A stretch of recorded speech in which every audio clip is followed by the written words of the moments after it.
जब रफ़ी साहब ने राजेंद्र कुमार के लिए ये गाना छोड़ दिया था, फिर इस गाने का हुआ क्या, किसने फिर ये गाना गाया? दोस्तों, कौन सा ये गाना है? ऐसा क्या हो गया था कि रफ़ी साहब ने राजेंद्र कुमार के लिए गाना छोड़ दिया था? आज इस पर बात करेंगे। गाना भी बताऊंगा, फिल्म भी बताऊंगा, कारण भी बताऊंगा। चैनल पर नहीं तो चैनल को सब्सक्राइब कर लीजिएगा, बेल आइकन भी प्रेस कर लीजिएगा ताकि नोटिफिकेशन आप तक पहुंचती रहे। नमस्कार, मैं महेश कोहली बॉलीवुड संगीत के सफर से। दोस्तों, राजेंद्र कुमार साहब यानी जुबली कुमार उनको कहा जाता था। राजेंद्र कुमार, जुबली कुमार जो बने, कहीं ना कहीं रफ़ी साहब का इसके पीछे बहुत बड़ा हाथ है। यानी राजेंद्र कुमार के जो गीत थे वो नायाब थे। राजेंद्र कुमार की फिल्मों के गीत सुपर डुपर हिट हुआ करते थे और इसके गायक हुआ करते थे रफ़ी साहब। तो रफ़ी साहब की बदौलत राजेंद्र कुमार जुबली कुमार बने, अपने म्यूजिक के कारण जुबली कुमार बने।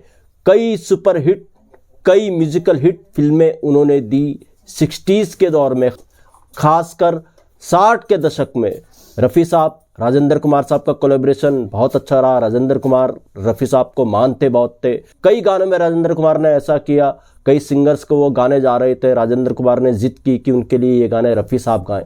तो इतना राजेंद्र कुमार की लाइफ में अहमियत थी रफ़ी साहब की। और राजेंद्र कुमार रफ़ी साहब को कहीं ना कहीं क्रेडिट भी देते थे अपनी सक्सेस का। मेरे महबूब के बारे में जब भी, उनकी ब्लॉकबस्टर मूवी थी मेरे महबूब, तो मेरे महबूब के बारे में जब भी कोई बात हुआ करती थी, राजेंद्र कुमार की तारीफ हुआ करती थी, उनके कैरेक्टर की तारीफ हुआ करती थी, तो राजेंद्र कुमार हमेशा ये कहा करते थे कि नहीं, इसके पीछे मेरा कैरेक्टर नहीं बल्कि रफ़ी साहब का हाथ है और नौशाद साहब का हाथ है। तो राजेंद्र कुमार साहब रफ़ी साहब की तारीफ करते नहीं थकते थे। राजेंद्र कुमार ने एक इंटरव्यू में खुद ये कहा था कि रफ़ी साहब का एक गाना, खासकर एक गाना तो उनकी जैसे पहचान ही बन गया हो। जी हाँ, वो गाना था बहारो फूल बरसाओ मेरा महबूब आया है। राजेंद्र कुमार साहब ये कहते थे कि जहाँ भी वो जाते हैं ये गाना बजाया जाता है, बहारो फूल बरसाओ। रफ़ी साहब ने एक ऐसा गाना राजेंद्र कुमार को दे दिया, ऐसा उनका कहना था कि ये गाना अमर हो गया है और राजेंद्र कुमार कहीं ना कहीं इस गाने से पहचाने जाते हैं। तो ये अहमियत थी रफ़ी साहब की राजेंद्र कुमार की लाइफ में। 60 के दशक में एक से एक नायाब गाने रफ़ी साहब ने राजेंद्र कुमार के साथ दिए। 70 के दशक में भी राजेंद्र कुमार साहब काम कर रहे थे। राजेंद्र कुमार साहब लगातार फिल्में कर रहे थे 70 के दशक में भी। 70 के दशक का ये किस्सा है, एक फिल्म में राजेंद्र कुमार काम कर रहे थे। इस फिल्म के जो डायरेक्टर प्रोड्यूसर थे रफ़ी साहब को काफ़ी मानते थे। एक गाना इस फिल्म के लिए वो रफ़ी साहब से पहले ही रिकॉर्ड करा चुके थे। इस फिल्म के लिए दूसरा गाना बहुत इंपॉर्टेंट था और बहुत ही मेलोडियस ये सॉन्ग था। ये डायरेक्टर प्रोड्यूसर चाहते थे ये गाना भी रफ़ी साहब गाएं।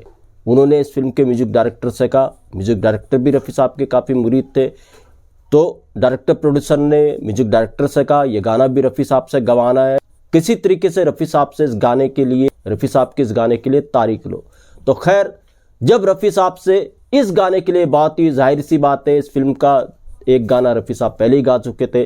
जब इस मेलोडियस गाने की रफ़ी साहब से बात हुई, 70 के दशक में रफ़ी साहब के शोज़ बुक रहा करते थे, वो भी विदेशों में, देश से बाहर।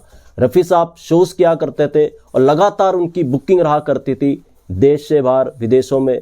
तो रफ़ी साहब को जब बताया गया इस गाने के बारे में तो रफ़ी साहब ने असमर्थता जताई। रफ़ी साहब ने बताया उनको विदेश जाना है, शो करना है, वो इस गाने के लिए तय डेट नहीं दे सकते। जो आपने डेट रखी है वो डेट नहीं दे सकते। ये गाना तय डेट ही पे रिकॉर्ड होना था, उसी डेट पे रिकॉर्ड होना था, क्योंकि इस गाने को शूटिंग के लिए भी जाना था और गाना पिक्चराइज होना था राजेंद्र कुमार पर। ये बड़ी बात थी।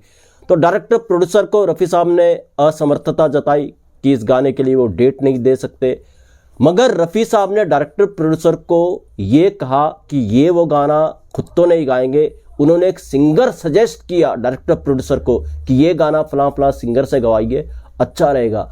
अब ये सिंगर गुणी तो थे मगर बिल्कुल हटके थे। राजेंद्र कुमार पर आवाज़ आना बिल्कुल अलग बात थी इस सिंगर की। तो खैर, डायरेक्टर प्रोड्यूसर ने फिर म्यूजिक डायरेक्टर से बात की कि रफ़ी साहब ने तो असमर्थता जता दी, वो बाहर जा रहे हैं और इस सिंगर को इस गाने के लिए कहा है कि इस गाने में इस सिंगर को लीजिए। और म्यूजिक डायरेक्टर ने भी सोचा, रफ़ी साहब ने कहा है तो इस सिंगर को क्यों ना इस गाने के लिए लिया जाए, इस गाने के लिए बुलाया जाए। तो खैर, फिर इस गुणी सिंगर को इस गाने के लिए बुलाया गया। कहते हैं उस दिन बारिश हो रही थी, ये सिंगर बड़े गुणी थे, भीगते भीगते आए रिकॉर्डिंग स्टूडियो में। इस तरीके से भीगे हुए सिंगर ने इस गाने को रिकॉर्ड किया और ये गाना बहुत खूबसूरत रिकॉर्ड हुआ।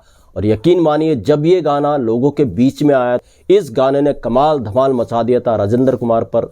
इस सिंगर की आवाज़ काफ़ी अच्छी लग रही थी, हालांकि इस सिंगर का जो अंदाज था वो बिल्कुल अलग था। जी हाँ, अब ये गाना कौन सा था, ये फिल्म कौन सी थी, ये सिंगर कौन थे? जी हाँ, ये गाना था फिल्म साजन बिना सुहागन का, और ये गाना था मधुबन खुशबू देता है। मधुबन खुशबू। डायरेक्टर प्रोड्यूसर थे सावन कुमार, म्यूजिक डायरेक्टर थी उषा खन्ना जी, और इस गाने के सिंगर थे केजे येसुदास, जिनको रफ़ी साहब ने खुद सजेस्ट किया था इस गाने के लिए। केजे येसुदास का ये जो गाना है, येसुदास साहब के जितने भी गाने हैं उनमें टॉप मोस्ट सॉन्ग में से एक ये सॉन्ग है, मधुबन खुशबू देता है। गाने की बात ही अलग है, येसुदास के नाम से ये गाना पहचाना जाता है और इस गाने के नाम से येसुदास पहचाने जाते हैं।